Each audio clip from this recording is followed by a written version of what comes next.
Hello, good morning and welcome. Thank you for joining with me today. Seems like I'm getting a lot of emails, and I must tell you there's a lot of questions coming through, so please continue those. If you're unaware, that email address is financial911@gmail.com, and please just email me if you have any questions you need answered, and I'll try to help out in some of my videos. Okay, moving along, quick update. Gold and silver still heavily manipulated. Gold looks to be holding 875. Oil obviously gone back up to 119 again, but the general direction of the market is still, I guess, going up. And I mean, I can't see it lasting too much longer, and there's probably going to be some trouble coming soon, and you'll probably see it what's sometimes termed a double dip in the market. But I can't really, like I said, I can't see this rally lasting too much longer, but I guess we'll just have to wait and see, that's for sure. I hate to say it, but it's another suckers rally. I'm not offended if you don't believe me, because I know it's coming, and a lot of the people listening here today know it's coming. But a lot of analysts out there are saying the economy is strong, and it's clearly working. It's clearly tricking people back into the market. And I guess what I could touch on today is if you haven't noticed, there's a change happening in the world, and I think right now we're being pushed to the brink of the next revolution.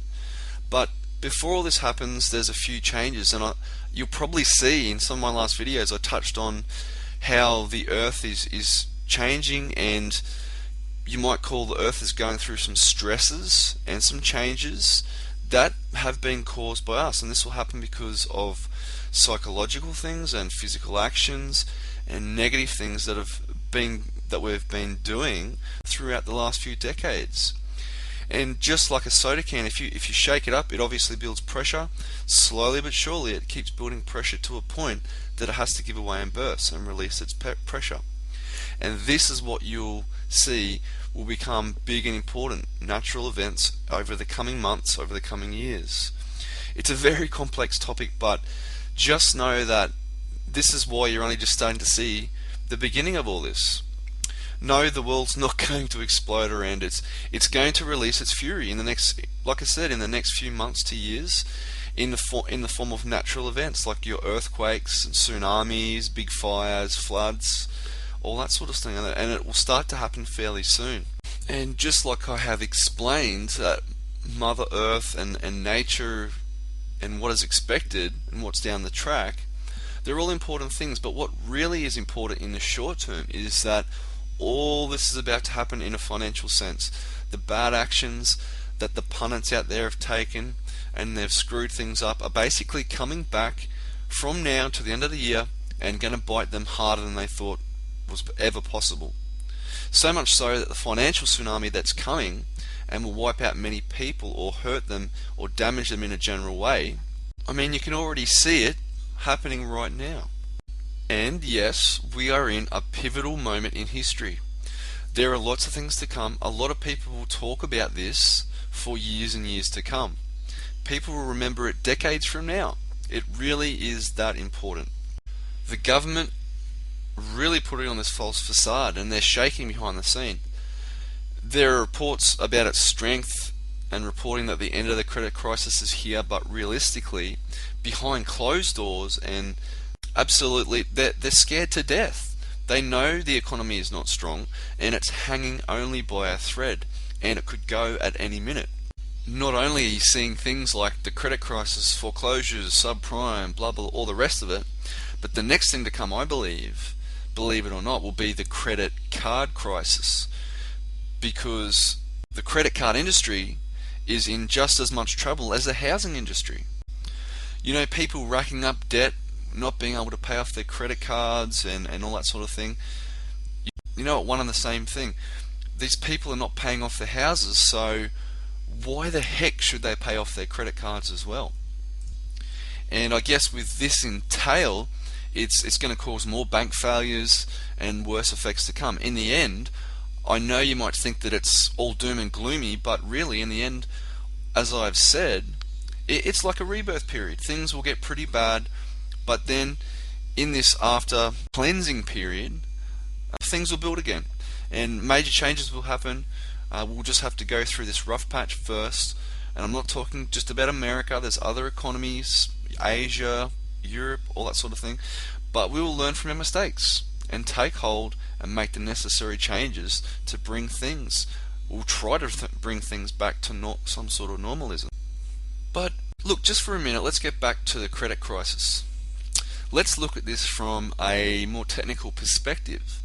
The Fed typically bailing out the banks and rewarding them with your money. That behavior is like rewarding them for stealing from the people. It's horrific. So what's happening?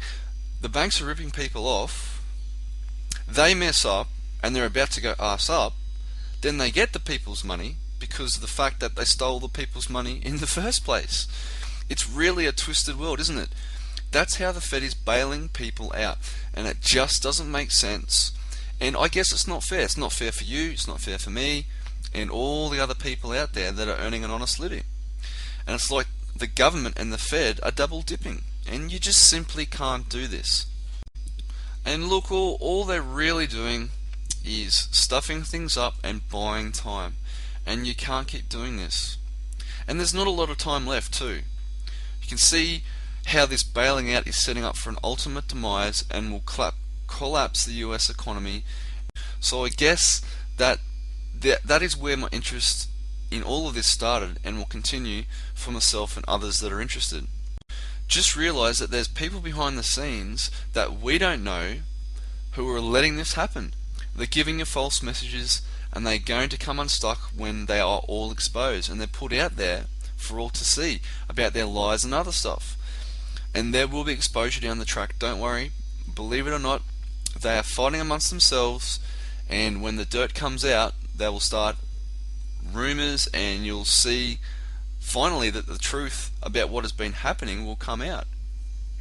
And with that said, there's a lot of people around the world now that are slowly waking up. The internet is an incredible medium. It seems like there are a lot of people and messages of panic out there, but please, I ask you not to be like that.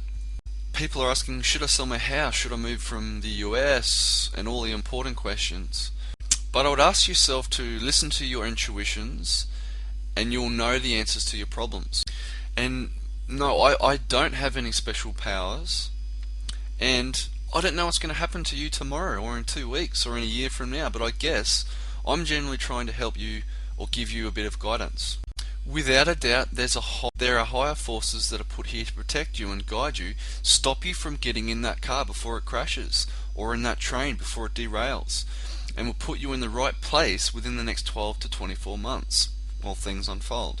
If you listen to that and you think you need to sell your stocks, or you need to sell your house, or move here, or do this or do that, then if you have that strange niggling feeling to do something, then take action and do it. My focus at the moment is what could happen within the current global financial realm, but I'm trying to focus on what is going to happen maybe tomorrow, in the next 6 to 12 months, and what things can be done to minimize the effects on oneself. I hope you enjoyed these series. I hope that you follow your intuitions, let it guide you and direct you where you are and what you should be doing after you go away from here today. I want you to take these important messages with you today. Take care. Talk to you all soon. Bye.